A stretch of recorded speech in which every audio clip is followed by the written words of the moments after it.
श्री कृष्ण गोविंद हरे मुरारी, हे नाथ नारायण वासुदेवा।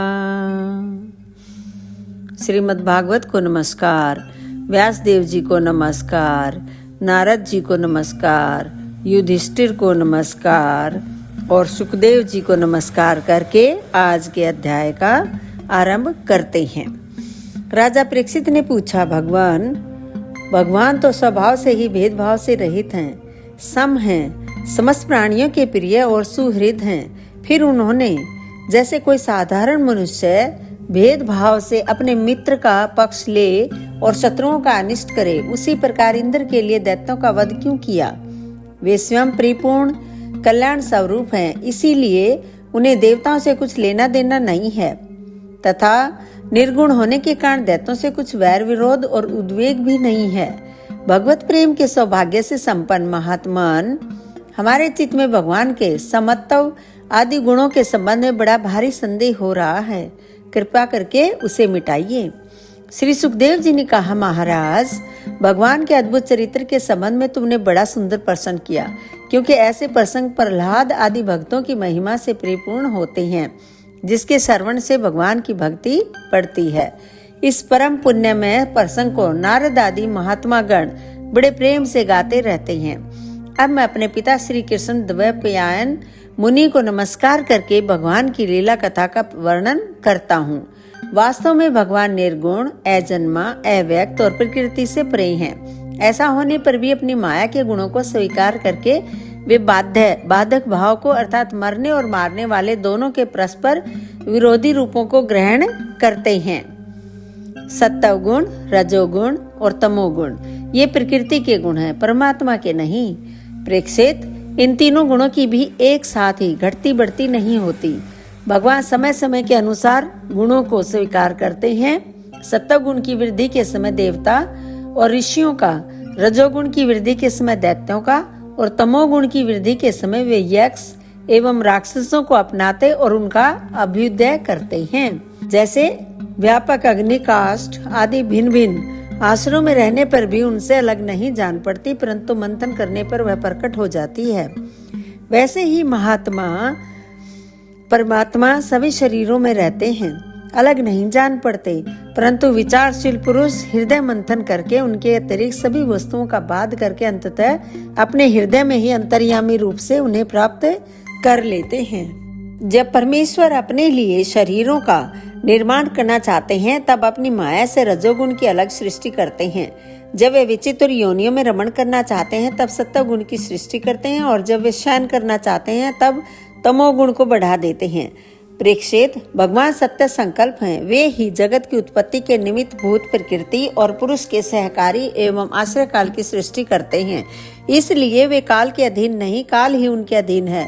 राजन, ये काल स्वरूप ईश्वर जब सत्व गुण की वृद्धि करते हैं, तब सत्व में देवताओं का बल बढ़ाते हैं, और तभी वे परम यशस्वी देव प्रिय परमात्मा देव विरोधी रजोगुणी एवं तमोगुणी दैत्यों का संहार करते हैं।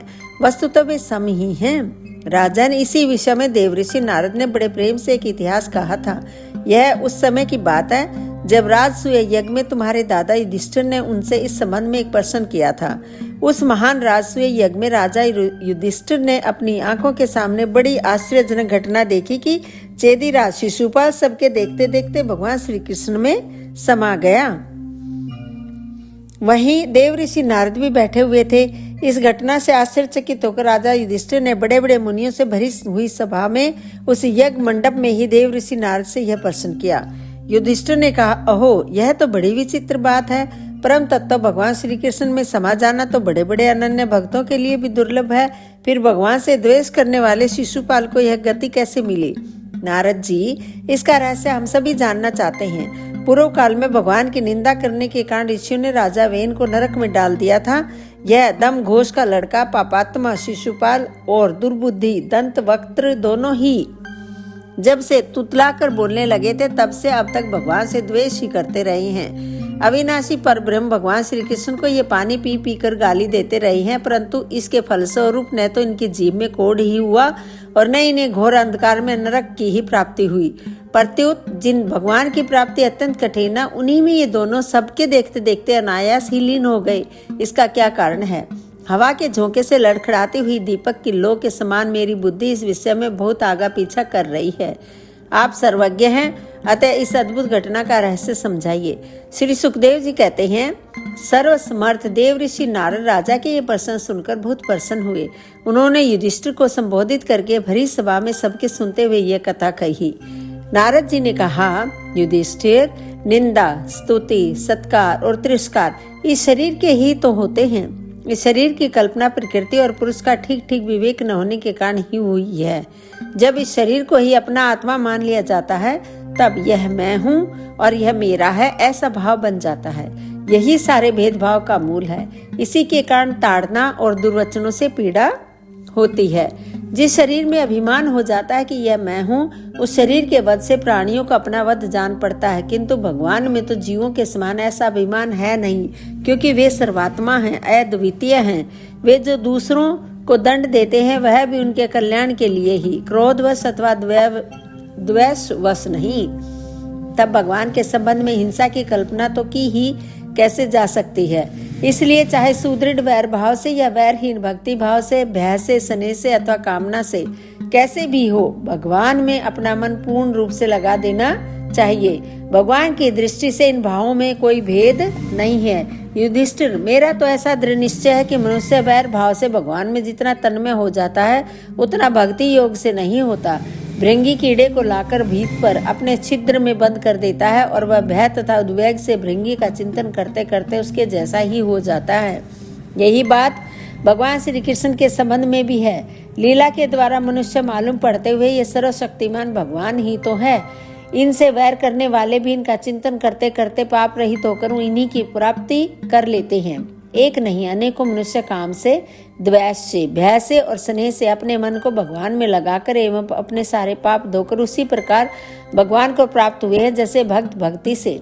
महाराज, गोपियों ने भगवान से मिलन के तीव्र काम अर्थात प्रेम से, कंस ने भय से, शिशुपाल, दंतवक्त्र आदि राजाओं ने द्वेष से, यदुवंशियों ने परिवार के संबंध से, तुम लोगों ने स्नेह से और हम लोगों ने भक्ति से अपने मन को भगवान में लगाया है। भक्तों के अतिरिक्त जो 5 प्रकार के भगवान का चिंतन करने वाले हैं, उनमें से राजा वेन की तो किसी भी गणना नहीं होती, क्योंकि उसने किसी भी प्रकार से भगवान में मन नहीं लगाया था। सारांश यह है कि चाहे जैसे हो, अपना मन भगवान श्री कृष्ण में तन्मय कर देना चाहिए। महाराज, फिर तुम्हारे मौसेरे भाई शिशुपाल और दंतवक्त्र दोनों ही विष्णु भगवान के मुख्य पार्षद थे। ब्राह्मणों के शाप से इन दोनों को अपने पद से च्युत होना पड़ा था। राजा युधिष्ठिर ने पूछा, नारद जी, भगवान के पार्षदों को भी प्रभावित करने वाला वह शाप किसने दिया था तथा वह कैसा था? भगवान के अनन्य प्रेमी फिर जन्म मृत्यु में संसार में आए, यह बात तो कुछ अविश्वसनीय सी मालूम पड़ती है। वैकुंठ के रहने वाले लोग प्राकृत शरीर, इंद्रिय और प्राणों से रहित होते हैं। उनका प्राकृत शरीर से संबंध किस प्रकार हुआ, यह बात आप अवश्य सुनाइए। नारद जी ने कहा, एक दिन ब्रह्मा के मानस पुत्र सनकादि ऋषि तीनों लोक में स्वच्छंद विचरण करते हुए वैकुंठ में जा पहुंचे। यूं तो वे सबसे प्राचीन है, परंतु जान पड़ते हैं ऐसे मानो 5-6 बरस के बच्चे हों। वस्त्र भी नहीं पहनते। उन्हें साधारण बालक समझकर द्वारपालों ने उनको भीतर जाने से रोक दिया। इस पर वे क्रोधित से हो गए और उन्होंने द्वारपालों को यह शाप दिया कि मूर्खो, भगवान विष्णु के चरण तो रजोगुण तमोगुण से रहित हैं। तुम दोनों इनके समीप निवास करने योग्य नहीं हो, इसलिए शीघ्र ही तुम यहाँ से पापमयी असुर योनि में जाओ। इनके इस प्रकार शाप देते ही जब वे वैकुंठ से नीचे गिरने लगे, तब उन कृपालु महात्माओं ने कहा, अच्छा, 3 जन्मों में इस शाप को भोग कर तुम लोग फिर इसी वैकुंठ में आ जाना। युधिष्ठिर, वे ही दोनों दीति के पुत्र हुए। उनमें बड़े का नाम हिरण्यकशिपु था और उससे छोटे का हिरण्याक्ष। दैत्य और दानवों के समाज में यही दोनों सर्वश्रेष्ठ थे। विष्णु भगवान ने नरसिंह का रूप धारण करके हिरण्यकशिपु को और पृथ्वी का उद्धार करने के समय वराह अवतार ग्रहण करके हिरण्याक्ष को मारा। हिरण्यकशिपु ने अपने पुत्र प्रहलाद को भगवत प्रेमी होने के कारण मार डालना चाहा और इसके लिए उन्हें बहुत सी यातनाएं दी, परंतु प्रहलाद सर्वात्मा भगवान के परम प्रिय हो चुके थे, समदर्शी हो चुके थे। उनके हृदय में अटल शांति थी। भगवान के प्रभाव से वे सुरक्षित थे, इसलिए तरह तरह से चेष्टा करने पर भी हिरण्यकशिपु उनको मार डालने में समर्थ न हुआ। युधिष्ठिर, वे ही दोनों विश्रवा मुनि के द्वारा केशिनी कैकसी के गर्भ से राक्षसों के रूप में पैदा हुए। उनका नाम था रावण और कुंभकर्ण। उनके उत्पातों से सब लोगों में आग सी लग गई थी। उस समय भी भगवान ने उन्हें शाप से छुड़ाने के लिए राम रूप से उनका वध किया। युधिष्ठिर, मार्कंडेय मुनि के मुख से तुम भगवान श्री राम का चरित्र सुनोगे।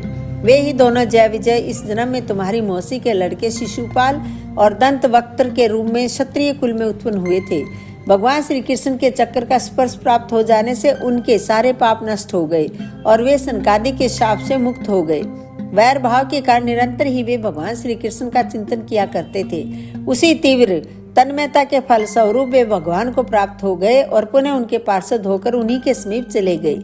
युधिष्ठिर जी ने पूछा, भगवान, हिरण्यकशिपु ने अपने स्नेह भाजन पुत्र प्रहलाद से इतना द्वेष क्यों किया? फिर प्रहलाद तो महात्मा थे। साथ ही यह भी बतलाइए कि किस साधन से प्रहलाद भगवान में हो गए।